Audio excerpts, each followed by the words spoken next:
কোরআন মাজিদের উপর মোবাইল বা অন্য কিছু রাখা যাবে কিনা? মহিলারা পায়ে নূপুর পরা জায়েজ আছে কিনা? শুধুমাত্র হাত মোজা পরে পা মোজা পরে না, এতে কি পর্দা হবে? স্বামী ওমরা বা হজে যাওয়ার পর স্ত্রীদের কি এতেকাফে থাকতে হয়? মহিলারা হজ থেকে আসার পর 40 দিন ঘর থেকে বাহির হন না, 40 দিন পর বাজার করেন, সকল পুরুষদের সামনে বাহির হন, এ বিষয়ে ইসলাম কি বলে? এরপরে প্রশ্ন হলো, মহিলাদের ব্যবহারিক স্বর্ণের কি জাকাত দিতে হয়? আর তা যদি দিতে হয়, মূল্য কিভাবে নির্ধারণ করতে হবে? বাজারের ক্রয় মূল্যে নাকি বিক্রয় মূল্যে? কোন স্ত্রী তালাক হওয়ার কয়েক বছর পর আবার পূর্বের স্বামীর সাথে বিবাহ বন্ধনে আবদ্ধ হতে পারবে কিনা এবং সেই স্বামীর সাথে যোগাযোগ করতে পারবে কিনা? যদি কেউ কাউকে বাঁচাতে কোরআন হাতে নিয়ে মিথ্যা কথা বলে, তাহলে তার উপর কি পাপ হবে? এই পাপ থেকে মুক্ত হওয়ার জন্য কি করতে হবে? মহিলারা পায়ে নূপুর পরা জায়েজ আছে কিনা? মহিলারা পায়ে নূপুর পরে যদি বাসা বাড়িতে থাকেন কোনো অসুবিধা নাই, বাহিরে যদি যান পরপুরুষের দৃষ্টি আকর্ষণ করেন নূপুরের আওয়াজ দিয়ে বিভিন্ন ভাবে, তাহলে সেটা বেপরদিগির কারণে গুনাহ হবে। এমনি সাধারণভাবে বাসা বাড়িতে পর্দার সাথে তারা যদি পড়েন, স্বামী আছে তার সামনে পড়লেন, বাসা বাড়িতে মাহরামদের সামনে পড়লেন, তাতে কি হবে না? গুনাহ হবে না। এরপরে প্রশ্ন হলো, মহিলাদের ব্যবহারিক স্বর্ণের কি জাকাত দিতে হয়? আর তা যদি দিতে হয়, মূল্য কিভাবে নির্ধারণ করতে হবে? বাজারের ক্রয় মূল্যে নাকি বিক্রয় মূল্যে? মহিলাদের ব্যবহারিক স্বর্ণের জাকাত দিবেন, এটাই বিশুদ্ধতর মত এবং এটাই সতর্কতাপূর্ণ মত।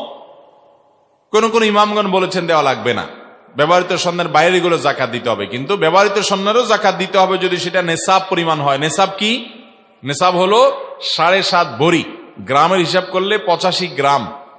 এই পরিমাণ স্বর্ণের যদি মালিক হয় কোনো মহিলা বা এর চেয়ে বেশি, তখন সবটুকুর এর চেয়ে বেশি যেটা হবে সেটা না, সবগুলোর জাকাত তাকে দিতে হবে। এখন কথা হলো, এটার মূল্য কিভাবে ধরবে? উত্তর হলো, এটার বিক্রয় মূল্য ধরবে, ক্রয় মূল্য না। এখন এই স্বর্ণ বাজারে বিক্রি করতে গেলে এটার মধ্যে যে খাদ আছে, খাদটা বাদ দিয়ে পিওর যে স্বর্ণ আছে ওইটা মূল্যটা কত বের হবে, সেটার জাকাত আপনাকে দিতে হবে 2.5% হারে, বছরে একবার। এখন অনেক সময় দেখা যায় মহিলাদের টাকা পয়সা থাকে না, তো তার পক্ষ থেকে তার স্বামী বা অন্য কেউ যদি আদায় করে দেয়, তাকে জানিয়ে দেয়, তিনি জানেন যে আদায় হয়ে গেছে, তাতেও আদায় হয়ে যাবে। এরপরে প্রশ্ন হলো, আমাদের এই অঞ্চলে দেখা যায় যে কোনো ঘরে কেউ মারা গেলে সে ঘরে ওই দিন চুলা বা আগুন জ্বালানো হয় না, অন্য ঘর থেকে খাবার রান্না করে আনা হয়, মানে ওই ঘরে আগুন জ্বালানো যাবে না। কোরআন হাদিসের দৃষ্টিতে এর কোনো ভিত্তি আছে কিনা? জি ভাই, এর ভিত্তি আছে। বরং এটা ওই বাড়িওয়ালারা আগুন জ্বালালে গুনাহ হবে এরকম না। বিষয়টা হলো যে এলাকাবাসীর কর্তব্য হলো, কোন লোক মারা গেলে তার আত্মীয় স্বজনকে এলাকাবাসী খাবার পাঠাবে। কারণ নবী করিম সাল্লাল্লাহু আলাইহি ওয়াসাল্লাম এরকম এক সাহাবী মারা যাওয়ার পর বলেছেন অন্যদেরকে, তোমরা তাদের জন্য খাবার তৈরি করো। কারণ হলো তাদের প্রিয়জনকে হারিয়ে তারা মনোবেদনায় ভুগছে, রান্না করার মানসিকতা নাই, এই জন্য এলাকাবাসী খানা পাঠাবে। এটা বরং সুন্নাহ। কিন্তু যারা মারা গেছে তারা যদি রান্না করে নিজেরা, কেউ দিল না কোনো এলাকাতে, দেওয়ার মতো কেউ নাই, তারা রান্না করে তাদের গুনাহ হবে না। কিন্তু এলাকাবাসী কর্তব্য তাদেরকে রান্না করতে না দিয়ে তাদের জন্য কি পাঠানো? খাবার পাঠানো। আমাদের দেশে এই খাবারগুলো সব এলাকায় কম বেশ দেয় মানুষকে, যে মারা গেছে তাদের আত্মীয় স্বজনকে খাওয়ায়, প্রথম 2-4 দিন খাওয়ায়, এরপরে 40-7 দিনের নামে সুদে আসলে সব উঠায় নেয়। ঠিক না বে? ঠিক। এই খাওয়ানোর মানে কি বলেন? খাওয়াইলেন 3 দিন, খাওয়াইছেন তাদের ফ্যামিলির 5-7 জন, 10 জন, 15 জন মানুষকে, এরপরে পুরো এলাকাবাসী গরু জবাই করে খাইছেন তাদের কাছ থেকে, তাহলে শুধু আসলে খাওয়া হয়ে গেল না? এই খাওয়া শরিয়া সম্মত খাওয়া নয়। আমরা এই দিনক্ষণ ঠিক করে যে মুর্দাকে কেন্দ্র করে খাবার যে আয়োজন করি, সেটা বেদাতি আয়োজন, এটা কোনো সুন্নাহ সম্মত আয়োজন না।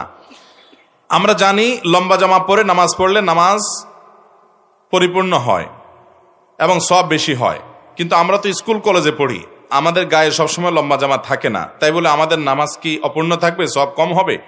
আপনাকে কে বলেছে লম্বা জামা পরে নামাজ পড়লে সওয়াব বেশি হবে? এরকম কোনো কথা তো কোনো আলেম বলেন নাই কোনোদিন, কোরআন হাদিসে কোথাও এরকম কথা বলা হয় নাই। একজনে ফাড়া পাঞ্জাবি পরে নামাজ পড়ছে, আরেকজন গোল পাঞ্জাবি পরে নামাজ পড়ছে, গোল পাঞ্জাবি হলে সওয়াব বেশি হবে, এমন কোনো কথা আছে? এমনকি সাধারণ যে পোশাক আছে, সাধারণ পোশাক আছে যেটা কোনো ইহুদি খ্রিস্টানদের মার্কা বহনকারী পোশাক না, সাধারণ পোশাক, ধরুন আপনি শার্ট পরেছেন, প্যান্ট ঢিলাঢালা আছে, যেটা নামে প্যান্ট কিন্তু ঢিলাঢালা আছে, শরিয়া পোশাকের যে নীতিমালা বলেছে তার খেলাফ না, সোজা কথা। এরকম পোশাক যদি পরে নামাজ পড়েন, এমনও হতে পারে অনেক পাঞ্জাবিওয়ালার নামাজের চাইতে আপনার নামাজ বেটার হতে পারে যদি আপনার নামাজে খুশু পাঞ্জাবিওয়ালার চাইতে বেশি থাকে। তাহলে নামাজের কোয়ালিটি, সওয়াব নির্ভর করে তার কোয়ালিটির উপরে। ওই জামার উপরের নামাজের সব নির্ভর, হ্যাঁ জামার উপর নির্ভর করে। জামা যদি একেবারে বেহুদা মার্কা জামা পড়েন তাহলে তো আল্লাহর আয়াতের খেলাফ হবে। আল্লাহ বলেছেন ইয়া বানি আদম খুযু যিনাতাকুম ইনদা কুল্লি মসজিদ, অর্থাৎ ইনদা কুল্লি সালাহ, প্রত্যেক নামাজের সময় তোমরা উত্তম পোশাক পরো। এই জন্য মার্জিত পোশাক পরবেন। অনেকে দেখবেন যে ইউ মার্কা গেঞ্জি পরে মসজিদে চলে যায়, আছে না? অনেক যুবকরা আছে যে জার্সি পরে চলে যায়। তো এটা পরে কি আপনি শ্বশুরবাড়িতে যাবেন? গুরুত্বপূর্ণ কোনো মিটিং সিটিং এ যাবেন? তা আল্লাহর ঘরে কিভাবে যাচ্ছেন? এমন পোশাক পরে যাবেন যেটা পরে আপনি গুরুত্বপূর্ণ জায়গাগুলোতে যান।